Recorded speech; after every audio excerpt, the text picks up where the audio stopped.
പോകുന്ന ഒരു പുതിയ റെസിപ്പി ആയിട്ട് it's me Merina Joby again welcome back to സോറൻ സ്പൈസിയുടെ പുതിയൊരു എപ്പിസോഡിലോട്ട് എല്ലാവർക്കും സ്വാഗതം. അപ്പോൾ ഇന്ന് നമ്മൾ ചെയ്യാൻ പോകുന്ന ഒരു സ്നാക്ക് റെസിപ്പിയാണ്. മൈദ ഉപയോഗിച്ചിട്ടാണ് ചെയ്യുന്നത്. പലയിടത്തും പല പേരിലാണ് ഇത് അറിയപ്പെടുന്നത്. മുട്ടപ്പെന്നും മുട്ടപ്പാലട എന്നും പിന്നെ മടക്കുന്നൊക്കെ ഇത് അറിയപ്പെടാറുണ്ട്. അപ്പോൾ ഞാനിപ്പോൾ മുട്ടപ്പാലട എന്നാണ് പറയുന്നത്. അപ്പോൾ നമുക്കിത് വളരെ ഈസി ആയിട്ട് റെഡിയാക്കി എടുക്കാം. പിന്നെ മൈദയാണ് മെയിൻ ഇൻഗ്രീഡിയൻറ്റ്. അതുകൊണ്ട് എന്നും കഴിക്കാനൊന്നും പറ്റില്ല. വല്ലപ്പോഴൊക്കെ നമുക്ക് സ്നാക്സ് ഒന്നും ഇല്ലാത്തപ്പോൾ റെഡിയാക്കി എടുക്കാൻ പറ്റുന്ന ഒരു വിഭവമാണ്. അപ്പോൾ നോക്കിയാൽ നമുക്കിത് എങ്ങനെ റെഡിയാക്കി എടുക്കാമെന്ന്. അപ്പോൾ മുട്ടപ്പാലട റെഡിയാക്കി എടുക്കാൻ വേണ്ടി നമുക്ക് ആവശ്യമുള്ള കാര്യങ്ങൾ ഇത്രയൊക്കെയാണ്. അപ്പോൾ നമുക്ക് എന്തൊക്കെ ഇൻഗ്രീഡിയൻസ് എന്ന് നോക്കാം. ഞാനിവിടെ 1 കപ്പ് മൈദ എടുത്തിട്ടുണ്ട്. പിന്നെ 1 കപ്പ് തേങ്ങ ചിരകിയത് എടുത്തിട്ടുണ്ട്.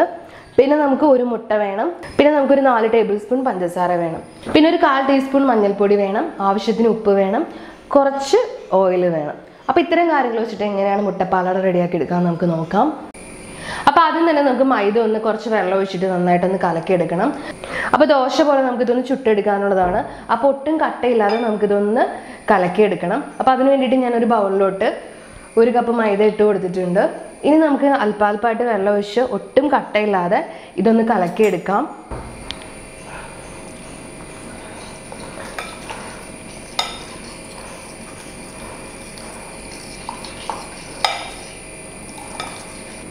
അപ്പോൾ ഞാനിത് ഒട്ടും കട്ടയില്ലാതെ നല്ല സ്മൂത്തായിട്ട് കലക്കി എടുത്തിട്ടുണ്ട്. ഇനി നമുക്ക് ഇതിനകത്തോട്ട് 1 മുട്ട പൊട്ടിച്ച് ഒഴിക്കാം.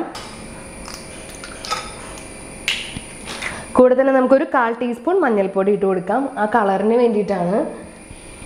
പിന്നെ നമുക്ക് ഇതിനകത്തോട്ട് ആവശ്യത്തിന് ഉപ്പ് ചേർത്ത് കൊടുക്കാം. ഇനി എല്ലാം കൂടെ കൂടിയിട്ട് നന്നായിട്ട് വീണ്ടും ഒന്ന് മിക്സ് ചെയ്തെടുക്കുക. അപ്പോൾ എല്ലാം കൂടി കൂട്ടിയിട്ട് ഞാൻ നന്നായിട്ട് മിക്സ് ചെയ്ത് കൊടുത്തിട്ടുണ്ട്. കട്ടയൊന്നും ഇല്ലാതെ നല്ല സ്മൂത്ത് ബാറ്ററായിട്ട് റെഡിയാക്കി എടുത്തിട്ടുണ്ട്. അപ്പോൾ ഇത് നമുക്ക് ദോശ പോലെ ചുട്ടെടുക്കാനുള്ളതാണ്. അപ്പോൾ നമുക്ക് ഈ ഒരു കൺസിസ്റ്റൻസിയാണ് വേണ്ടത്.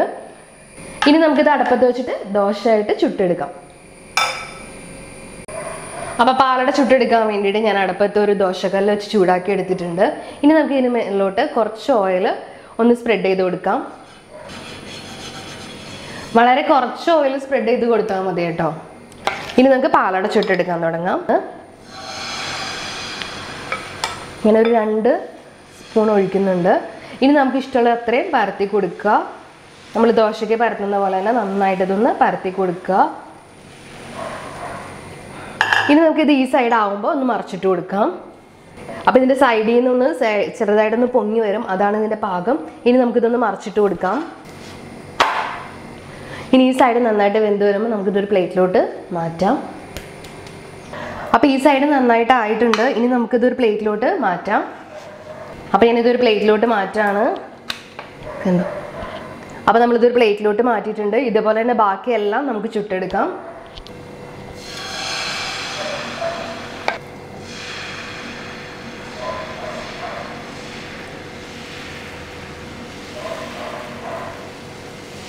അപ്പോൾ പാലട ഞാൻ കംപ്ലീറ്റ് ഇവിടെ ദോശ പോലെ ചുട്ടെടുത്തിട്ടുണ്ട്. ഇനി നമുക്കിതൊന്ന് റോൾ ചെയ്തെടുക്കണം. അപ്പോൾ അതിന് വേണ്ടിയിട്ട് ഉള്ളിൽ വെക്കാനുള്ള ഫില്ലിങ് റെഡിയാക്കണം. അപ്പോൾ അതിന് വേണ്ടിയിട്ടാണ് നമ്മൾ തേങ്ങ എടുത്തിരിക്കുന്നത്. ഈ തേങ്ങയിലോട്ട് നമുക്കൊരു 4 ടേബിൾ സ്പൂൺ പഞ്ചസാര ഇട്ട് കൊടുക്കാം. ഇനി ഇത് നന്നായിട്ടൊന്ന് മിക്സ് ചെയ്ത് കൊടുക്കുക. അപ്പോൾ മധുരമൊക്കെ ഓരോരുത്തരുടെ ഇഷ്ടത്തിനനുസരിച്ച് കൂട്ടിയും കുറച്ചൊക്കെ കൊടുക്കുക കേട്ടോ. പിന്നെ നമുക്ക് ഇതിനകത്തോട്ട് ഒരല്പം ഏലക്കാപ്പൊടിയും നെയ്യും ചേർത്ത് കൊടുത്താൽ കുറച്ചും കൂടി ടേസ്റ്റ് ഉണ്ടാവും. ഞാനിപ്പോൾ ഇതൊന്നും ചേർത്ത് കൊടുക്കുന്നില്ല. വെറുതെ പഞ്ചസാര മാത്രമേ ചേർത്ത് കൊടുക്കുന്നുള്ളൂ. അപ്പോൾ ഞാനിത് നന്നായിട്ടൊന്ന് മിക്സ് ചെയ്തെടുത്തിട്ടുണ്ട്. അപ്പോൾ നമ്മുടെ തേങ്ങയുടെ മിക്സും ഇവിടെ റെഡി ആയിട്ടുണ്ട്. ഇനി നമുക്ക് ഈ ഫില്ലിങ് നമ്മുടെ പാലടയിൽ വെച്ചിട്ടൊന്ന് ഫില്ല് ചെയ്ത് റോൾ ചെയ്തെടുക്കണം. അപ്പോൾ നമുക്കിനി അത് ചെയ്യാം. അപ്പോൾ നമ്മുടെ പാലാട റോൾ ചെയ്തെടുക്കാൻ വേണ്ടിയിട്ട് ഞാനിവിടെ ഒരു പ്ലേറ്റിൽ ഒരു പാലാട എടുത്ത് വെച്ചിട്ടുണ്ട്. ഇനി നമുക്ക് ഫില്ലിങ് വെച്ച് കൊടുക്കണം. അപ്പോൾ അതിന് വേണ്ടിയിട്ട് ഞാൻ തേങ്ങയും പഞ്ചസാരയും കൂടി മിക്സ് ചെയ്തത് ഒരു 2 ടേബിൾ സ്പൂൺ ഇട്ട് കൊടുക്കുകയാണ്.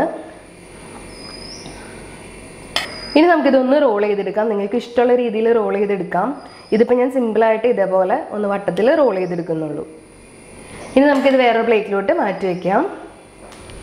ഇനി നമുക്ക് വേറൊരു രീതിയിൽ റോൾ ചെയ്തെടുക്കാം. സൈഡിൽ നിന്ന് അകത്തോട്ട് മടക്കുക.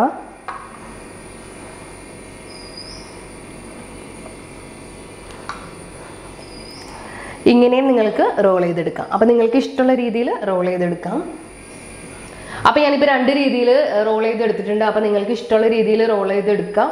അപ്പോൾ വളരെ ഈസി ആയിട്ട് നമുക്ക് പെട്ടെന്ന് ഉണ്ടാക്കാൻ പറ്റുന്ന ഒരു സ്നാക്കാണ്. അപ്പോൾ എല്ലാവരും ഒന്ന് ട്രൈ ചെയ്ത് നോക്കുക. അപ്പോൾ കണ്ടില്ലേ വളരെ പെട്ടെന്ന് തന്നെ കുറച്ച് ഇൻഗ്രീഡിയൻസ് ഒക്കെ മതി നമുക്ക് റെഡിയാക്കി എടുക്കാൻ വേണ്ടിയിട്ട്. പിന്നെ ഞാൻ നേരത്തെ പറഞ്ഞ പോലെ തന്നെ മൈദയാണ് മെയിൻ ഇൻഗ്രീഡിയൻറ്റ്. അതുകൊണ്ട് തന്നെ എന്നും ഉണ്ടാക്കി കഴിക്കുന്നത് അത്ര ഹെൽത്തി ആയിട്ടുള്ള കാര്യമില്ല. എങ്കിലും വല്ലപ്പോഴൊക്കെ നമുക്ക് സ്നാക്സ് ഒന്നും ഇല്ലാത്ത സമയത്ത് ഒന്ന് ട്രൈ ചെയ്ത് നോക്കാം കേട്ടോ. അപ്പോൾ നമുക്കിനി അടുത്ത വീഡിയോയിൽ വേറൊരു റെസിപ്പി ആയിട്ട് കാണാം. അപ്പോൾ അതിന് മുമ്പായിട്ട് നിങ്ങൾ ഈ ചാനൽ സബ്സ്ക്രൈബ് ചെയ്തിട്ടില്ലെങ്കിൽ ഒന്ന് സബ്സ്ക്രൈബ് ചെയ്തോളൂ കേട്ടോ. പിന്നെ തൊട്ടടുത്ത് കാണുന്ന ബെല്ലൈക്കൺ കൂടെ ഒന്ന് ക്ലിക്ക് ചെയ്യുകയാണെങ്കിൽ ഞാൻ പുതിയ വീഡിയോസ് ഇടുമ്പോൾ നിങ്ങൾക്ക് നോട്ടിഫിക്കേഷൻ കിട്ടും. പിന്നെ വീഡിയോ ഇഷ്ടപ്പെട്ട ലൈക്ക് ചെയ്യുക, ഷെയർ ചെയ്യുക, കമൻറ്റ് ചെയ്യുക. അപ്പോൾ നമുക്കിനി അടുത്ത വീഡിയോയിൽ വേറെ റെസിപ്പി ആയിട്ട് കാണാം. Bye bye.